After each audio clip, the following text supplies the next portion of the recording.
Saudações, amigos do canal Realidade Fantástica, sejam muito bem-vindos a mais um vídeo aqui da coluna Astrologia e Transformação, hoje falando de inteligência no mapa astrológico. Mas antes de continuarmos o nosso vídeo, não se esqueça de deixar já aquele seu like da confiança. Se você não for inscrito, se inscreve no nosso canal, porque tem vídeos aqui toda semana, e clique lá no sininho de notificações para você ficar sempre avisado do que rola aqui no canal Realidade Fantástica. Também não deixe de comentar aqui o que você achou desse vídeo e de sugerir outras pautas aí para a nossa coluna Astrologia e Transformação. O tema hoje é inteligência no mapa astrológico, de como que nós podemos perceber, gente, como funciona o processo cognitivo e comunicativo também de uma pessoa pela análise do mapa astrológico. Eu sei que definir inteligência é algo muito complexo e que durante os anos aí tem surgido várias teorias para descrever o que seria inteligência. Quando se faz, por exemplo, aquele teste de QI, antigamente muitas vezes as pessoas achavam que aquilo era uma medida fiável para poder avaliar o nível de inteligência de uma pessoa, ou seja, quanto maior o QI, mais inteligente, quanto menor o QI, menos inteligente. E a história não é bem assim. O teste de QI é importante porque ele cumpre uma função de um tipo de análise, mas está muito longe de efetivamente definir o que é uma pessoa inteligente. Até porque mais recentemente eu digo a partir do início dos anos 80, teorias como, por exemplo, do Howard Gardner, que propôs uma teoria das inteligências múltiplas, que ao invés de a gente descrever a inteligência como sendo apenas um tipo de habilidade, geralmente os testes de QI, eles acabam lidando com uma inteligência mais lógico-matemática, mas que além dessa inteligência lógico-matemática, ainda poderíamos falar de uma inteligência linguística, de uma inteligência espacial, de uma inteligência físico-sinestésica, de uma inteligência interpessoal, ou seja, de como nós nos relacionamos com o outro, uma inteligência intrapessoal, além do que e também uma inteligência musical, quer dizer, avaliar realmente o que é uma pessoa inteligente, na verdade, é muito mais complexo do que parece. Prova é que pessoas avaliadas com QI muito alto, às vezes se comportam de uma forma absolutamente burra, muitas vezes, né? Não tem como dizer o contrário. Bom, mas no mapa astrológico, como a gente sabe como funciona a mente de uma pessoa? E aqui eu vou compartilhar a tela com vocês,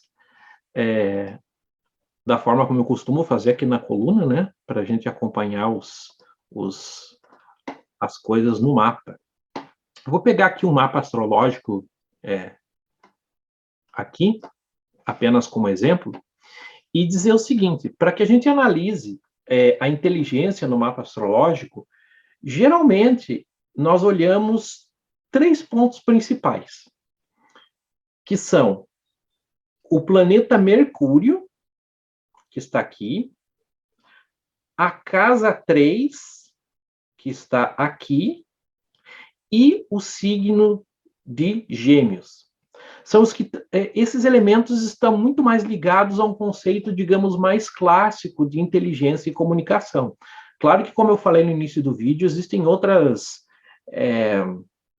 outros elementos, né, que a gente pode considerar como parte desse processo de inteligência, como inteligência emocional. Mas vamos pensar aqui como que funciona. No nosso mapa astrológico, falando de casa, a terceira casa astrológica, ela descreve o funcionamento da nossa mente concreta, a forma como a gente aprende. A casa 3, ela representa os primeiros anos de escolaridade. Então, em mapa de crianças, por exemplo, esse mapa vai mostrar como é essa experiência do aprendizado mais imediato.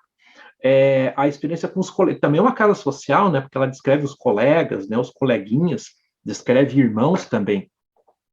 Mas, nesse caso, as posições na casa 3 vão mostrar como que o indivíduo processa a informação, como que ele reage e a forma de comunicação. No caso dessa pessoa aqui, a gente já vê que é uma mente, assim, um pouco... que perde a paciência rapidamente, né? Porque nós temos Áries na casa 3, ou seja, é uma mente mais impetuosa em Marte e em Áries, né? Então, é uma receita para ser uma mente bastante curiosa, mas que perde a paciência com facilidade. E aqui a gente, dependendo do que cair nessa casa, pessoal, a gente vai ver o assunto e a forma como essa pessoa aprende e como ela se comunica. Por exemplo, vamos dizer que uma pessoa tenha o Sol na casa 3, né? Por exemplo, é o caso, sei lá, do mapa do Silvio Santos. O comunicador nato, né? Porque a mente funciona de uma forma muito o foco, né? A comunicação e o aprendizado e esses processos mais da mente rápida, ela acaba funcionando de uma forma muito intensa. Agora, também nessa terceira casa astrológica, nós podemos ver problemas de aprendizagem, por exemplo. Vamos dizer que uma pessoa tenha um planeta como Netuno aqui, ou signo de Peixes. Signo de Peixes, digamos que ali é a mente concreta, e Peixes ele trabalha mais com as coisas mais do mundo dos sonhos, da fantasia, do ideal, ou seja, tem um lado bom, né, no sentido que essa mente ela não é absolutamente conectada a elementos apenas materialistas, ela tem a capacidade de sonhar, ela tem a capacidade de comunicar isso, né, de uma forma mais poética, talvez aí uma mente musical, poética, na sua forma de expressão, mas um planeta Netuno ali, ainda mais se estiver mal colocado, pode trazer uma certa confusão, uma certa distração. Então, geralmente são pessoas distraídas. E isso, quem vai nos descrever é a casa 3. Então, mais uma vez, no mapa astrológico, nós vamos analisar fatores que vão somar ou diminuir dependendo de outras questões. Então, o funcionamento da mente concreta e da comunicação é a casa 3. É aqui que a gente vê se a pessoa vai bem ou vai mal nesse setor e como a gente pode trabalhar esses elementos. A casa 9, que é a casa oposta, ela trabalha mais com elementos da nossa mente filosófica, né? Mais com outros elementos, mas no quesito, digamos, inteligência e comunicação, aqui é o ponto. Por exemplo, Júpiter na casa 3, nossa, a pessoa tem a super curiosidade, né? Só que às vezes dispersa, porque é uma curiosidade muito grande. Algumas posições aqui descrevem aquelas pessoas que têm uma força bruta mental. O outro elemento que a gente olha para descrever o funcionamento da inteligência, né, da mente da pessoa, a mente racional, é o planeta Mercúrio. Mercúrio representa como a gente pensa, os assuntos como a gente aprende, como a gente se comunica também, e até os assuntos que nos interessam. Por exemplo, uma pessoa que tem o Mercúrio aqui muito próximo do Sol, que é o caso desse mapa, menos de 1 grau de diferença, a gente diz que esse Mercúrio está em combustão, está muito perto do Sol. Existem duas teorias aí na astrologia, né? Uns dizem que o planeta está fortalecido, né? Quando o planeta está muito próximo do Sol. E outros dizem que ele fica meio queimado. Na minha experiência como astrólogo, eu tenho percebido que, no caso de Mercúrio, quando ele está muito próximo do Sol, isso gera uma curiosidade muito grande, a pessoa tem uma capacidade boa de comunicação, de curiosidade, mas gera um processo ansioso do ponto de vista mental. Aqui também nós vamos ver sempre o signo que Mercúrio vai estar, que geralmente vai mostrar como que a pessoa modula o pensamento. Essa pessoa aqui tem o Mercúrio em Escorpião, então é uma mente escorpiana. Vai tentar ir a fundo, uma mente investigativa, que quer saber as coisas, que quando vai estudar alguma coisa, vai fundo, porque Escorpião é um signo de radicalidade. Um Mercúrio em Sagitário, por exemplo, pode sugerir que a pessoa pensa realmente em elementos elevados, que ela busca projetos elevados. Uma mente em um Mercúrio em Capricórnio, por exemplo, que existe é o assunto também, né? Existe uma preocupação com os elementos, digamos assim, concretos da vida, a concretude, a organização, a meticulosidade, que também é o caso de um Mercúrio em Virgem. Então, dependendo da posição do mapa de Mercúrio, nós vamos ter uma forma de pensar. Imagine só o Mercúrio em Peixes. né? Uma mente conectada com os fatores mais de síntese das coisas. Então, o planeta, a posição de Mercúrio, e também por casa astrológica, né? Sempre lembrando, pessoal, que o Mercúrio nunca está muito longe do Sol, porque como ele tem uma órbita interna, ele vai estar no máximo 18 graus de distância do Sol. Então, aqui ele está perto, mas ele poderia só estar um pouco mais atrás, 18 graus, ou um pouco mais à frente, 18 graus à frente. Então, num mapa astrológico, o Mercúrio geralmente vai estar perto do Sol, ou no máximo no signo da frente, ou no máximo no signo de trás. Você nunca vai ver o Sol aqui e Mercúrio do outro lado. Também a casa astrológica em que está Mercúrio vai dizer o tema que ocupa a mente daquela pessoa. Por exemplo, uma pessoa que tem um Mercúrio na casa 1, ela vai estar muito consciente do próprio corpo. São pessoas que muitas vezes são atletas, que têm aquela inteligência mais sinestésica, né? Aquela inteligência corporal muito grande, comunicativas também. Uma pessoa que tem o Mercúrio na casa 2, ela tem uma mente aguçada para gerar recursos, inclusive financeiros. Isso habita a mente dela. O assunto é um assunto constante. Um Mercúrio na casa 3, ele vai, como essa casa também é a casa da mente racional, vai amplificar. Então, uma pessoa com realmente uma mente intelectualmente capaz de dar conta de projetos intelectuais maiores. Um Mercúrio na casa 4 leva a pessoa a voltar muito da sua investigação para o passado, para temas de ancestralidade, para comunicação interpessoal, principalmente íntima. Um Mercúrio na casa 5 revela a criatividade. Né? Como aqui a casa 5 é a casa dos filhos, mas Mercúrio nós estamos falando aqui das ideias, então é uma mente que tem muitos filhos, ou seja, que tem muitas ideias, é uma receita para uma mente criativa. Um Mercúrio na casa 6 é uma pessoa que usa de forma sistemática a sua mente, de uma forma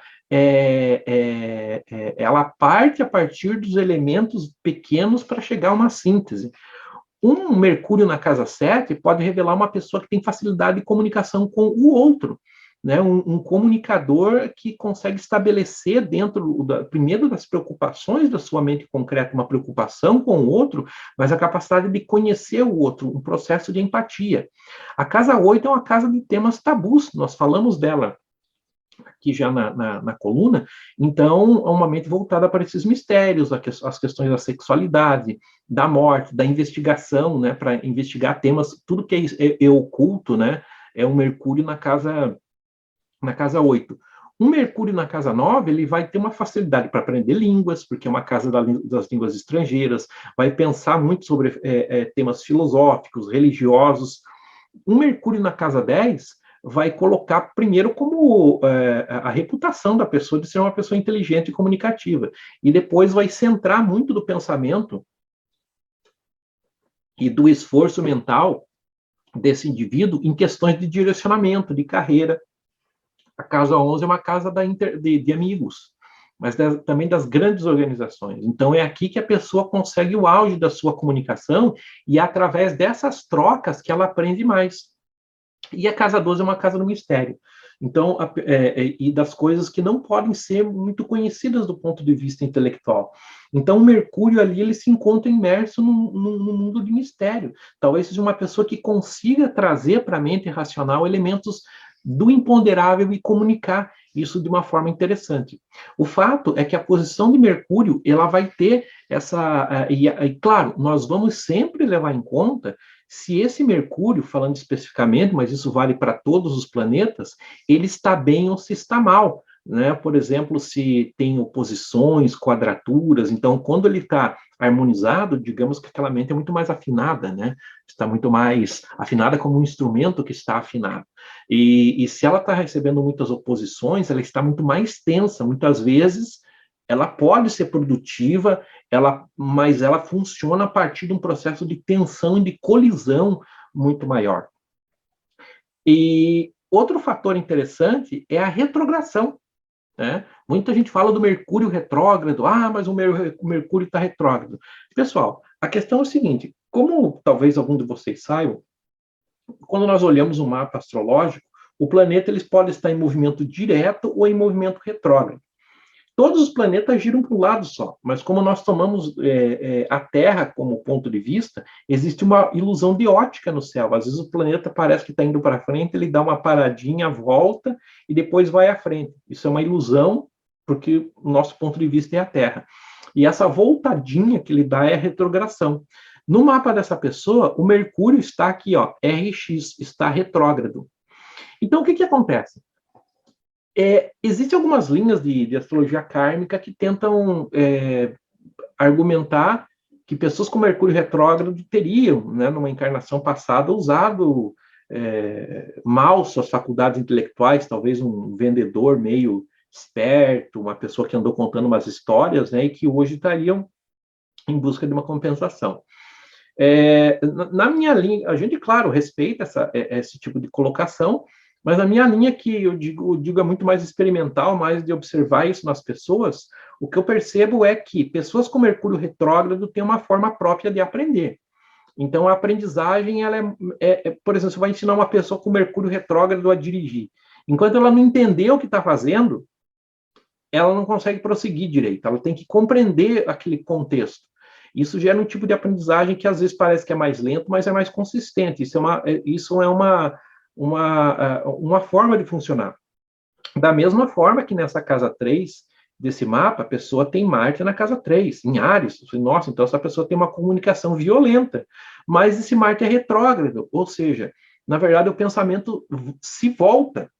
Né? É uma comunicação interna muito mais violenta do que aquilo que aparenta ser. E o terceiro elemento dessa fala está muito associado ao signo de Gêmeos, porque é associado à informação e à comunicação. Então, na casa onde nós temos Gêmeos no mapa, aquilo é uma área que está muito intelectualizada. Por exemplo, aqui nós temos Gêmeos na casa 5. Aqui é uma casa dos prazeres, de curtir a vida, dos filhos, ou seja, no caso dessa pessoa, essa área do mapa é abordada de uma forma essencialmente intelectual. Claro que isso tudo pode mudar, né? Se você mudar o horário, como for o mapa de outra pessoa, esse Gêmeos vai estar em outra posição e vai agir de forma diferente. Então, isso é um breve, digamos, relato, né, para tirar a curiosidade de como que é um dos indicativos de análise do processo de raciocínio, comunicação e inteligência dentro do mapa astrológico. Espero que vocês tenham gostado desse vídeo, né? Sempre dando o recado que se você quiser fazer o seu mapa astrológico, eu estou à disposição aí, tenho o meu contato aqui no vídeo, né? Mande uma mensagem que eu te informo como pode ser feito e também convidando, né, novamente para você se inscrever no nosso canal para que sempre receba aí os avisos dos nossos vídeos que são feitos com muito, muito carinho por aqui. Então, um abraço e até a nossa próxima coluna, Astrologia e Transformação.